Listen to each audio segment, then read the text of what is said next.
Bonjour, monsieur le représentant spécial. Bonjour. Un an après l'investiture du président Touadéra, quelles sont les principales avancées? Elles sont nombreuses. Je note d'abord qu'aujourd'hui le pays dispose de toutes ses institutions. Celles qui étaient prévues par la Constitution, elles sont mises en place. Il faut maintenant tout faire pour les renforcer et les rendre effectives. Autrement dit, le retour à l'ordre constitutionnel en Centrafrique aujourd'hui est une réalité. Et ce n'est pas rien. Il faut surtout se rappeler d'où on vient.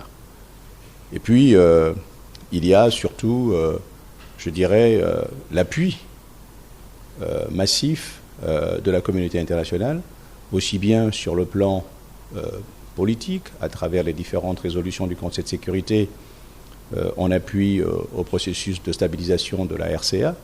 Le chef de l'État lui-même a été à l'ouvrage devant le Conseil de sécurité pour en faire le plaidoyer. Et puis, on se rappellera toujours de Bruxelles, qui a été et qui demeure un temps fort au cours duquel la communauté internationale a accueilli favorablement le plan de redressement de la Centrafrique et s'est engagée à le soutenir. Maintenant, évidemment, il y a encore un immense travail à faire pour rassembler justement toutes ces contributions et toute cette expression de bonne volonté, mais il faut dire que tout ceci laisse espérer que la Centrafrique est évidemment sur la bonne voie. Et quels sont les principaux défis à relever? Écoutez, il n'y a qu'à observer le pays.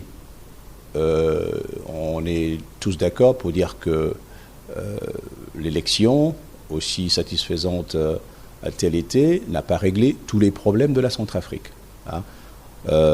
Quand on observe aujourd'hui cette recrudescence de la violence dans les contrées du sud-est du pays notamment et du centre, et qui sont malheureusement l'œuvre de groupes armés qui veulent en découdre entre eux, en commettant évidemment d'immenses dégâts. Aujourd'hui, le pays se retrouve avec un nombre de déplacés quasiment égal à celui que nous avons connu il y a un an, au pire moment de la crise. Tout cela est le fait de groupes armés qui posent donc un vrai défi sécuritaire à la nation centrafricaine. Évidemment, la MINUSCA, comme vous le savez, est à pied d'œuvre. Nous faisons tout ce que nous pouvons pour précisément arrêter cette flambée de violence, mais nous l'avons dit et nous le redisons, le règlement de la crise centrafricaine ne pourra et ne passera pas seulement par l'usage de la force, et donc il faut activer tous les chantiers politiques. Alors, je note au passage que le chef de l'État a mis en place un programme national de DDR avec un cadre, un comité consultatif et de suivi, au sein duquel il faut se réjouir qu'aujourd'hui les 14 groupes armés ont accepté de s'y rendre. Il faut maintenant que voilà,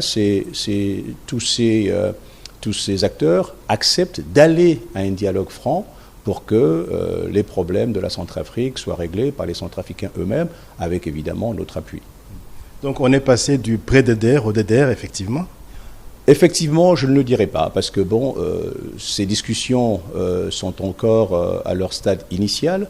On en serait à la 3e réunion du comité consultatif de suivi. Il faut se satisfaire qu'un plan national de DDR ait été adopté, mais maintenant il faut le décliner, il faut le mettre en œuvre.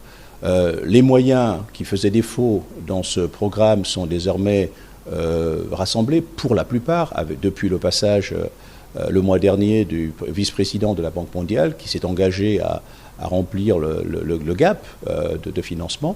Donc nous disposons aujourd'hui des conditions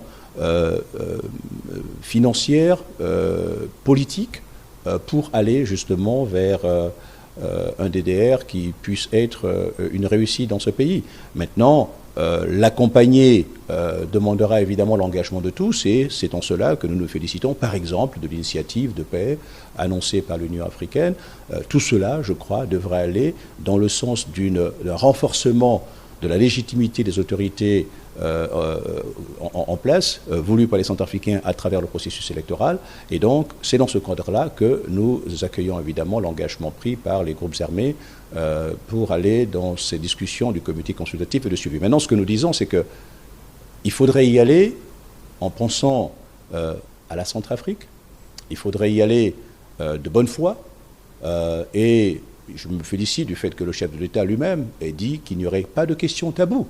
Donc ce cadre, aussi technique puisse-t-il être, parce que c'est la question du DDR qui est posée comme évidemment point d'entrée, ouvrira certainement, et j'en suis absolument confiant, la voie vers des débats beaucoup plus élargis sur les vrais problèmes auxquels les Centrafricains sont confrontés, y compris, pourquoi pas, la question vraiment du vivre ensemble et du contrat social centrafricain, tel que d'ailleurs évoqué et discuté lors du forum de Bangui, dont les recommandations, je crois, devraient aussi guider ces prochaines discussions au sein du comité consultatif de suivi. Parlons maintenant de la formation des FACA, et notamment du travail que mène la MINUSCA en collaboration avec l'Union européenne, notamment le UETM. Alors, comment on peut s'imaginer le caractère opérationnel des hommes fraîchement formés, mais dépourvus d'armes? Écoutez, c'est un vrai problème, on ne peut pas le nier, mais ce qu'il faut retenir, c'est que tout le monde est à pied d'œuvre, hein, le gouvernement en premier, parce que c'est une responsabilité gouvernementale. Je sais que le chef de l'État lui-même en a discuté avec tous ses partenaires, y compris lors de sa récente visite à Paris, avec le président Hollande. Je sais également que le gouvernement est à pied d'œuvre pour précisément obtenir les partenariats utiles pour résoudre ce problème extrêmement important.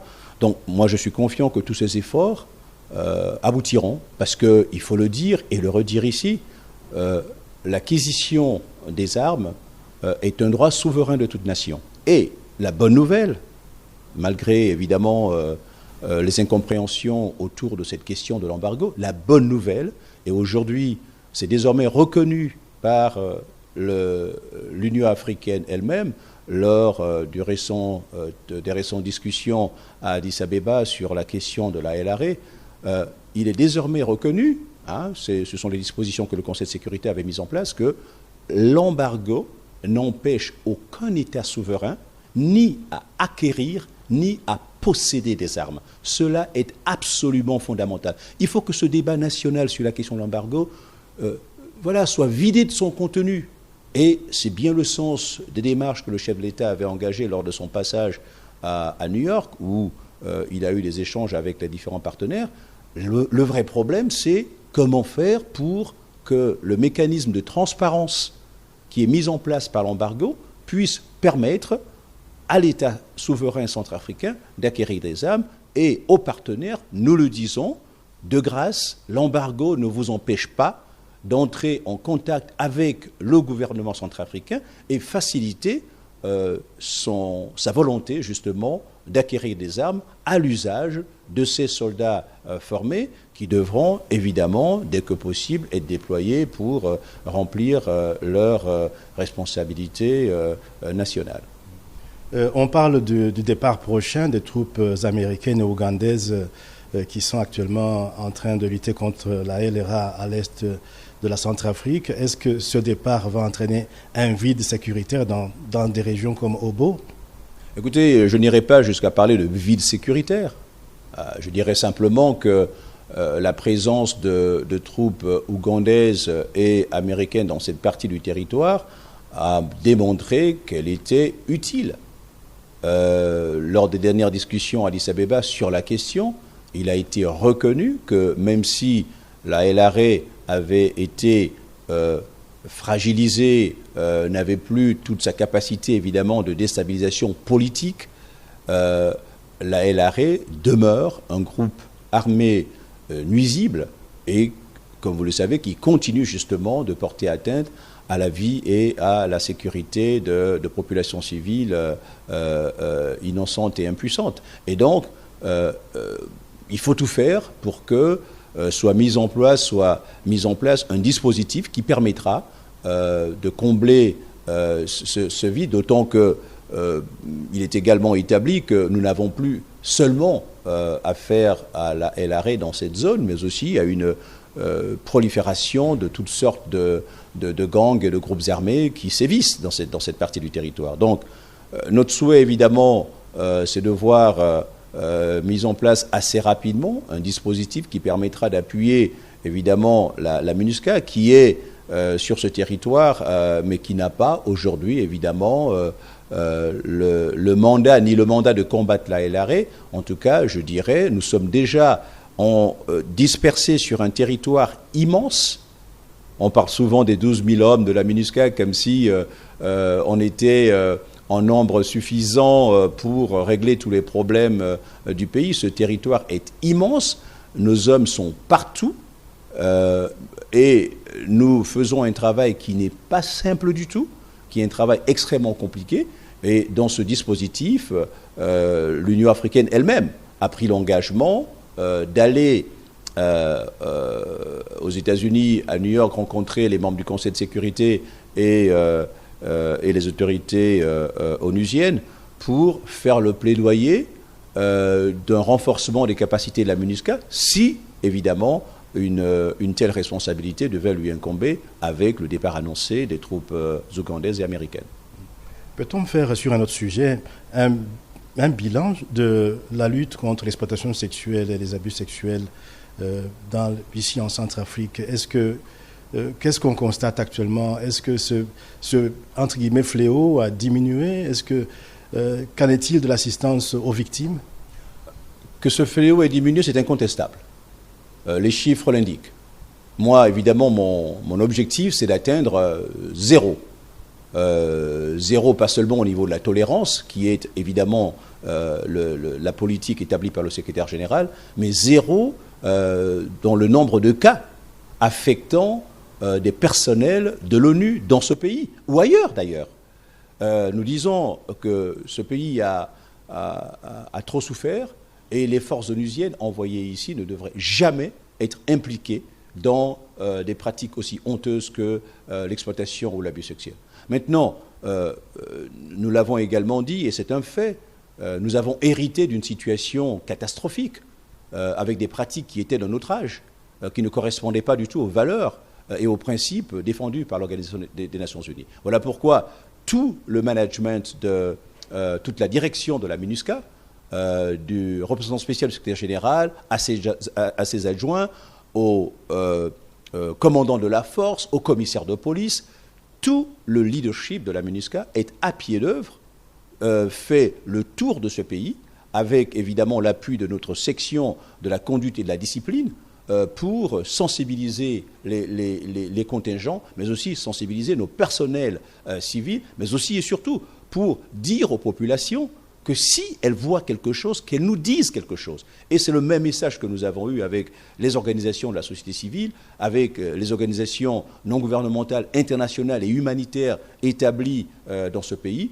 Nous sommes les premiers demandeurs de la transparence pour que nous sachions ce qui se passe, pour que jamais un soldat du maintien de la paix ou un personnel civil des Nations Unies, sous le drapeau de l'organisation, soit impliqué dans ce type d'action absolument inacceptable.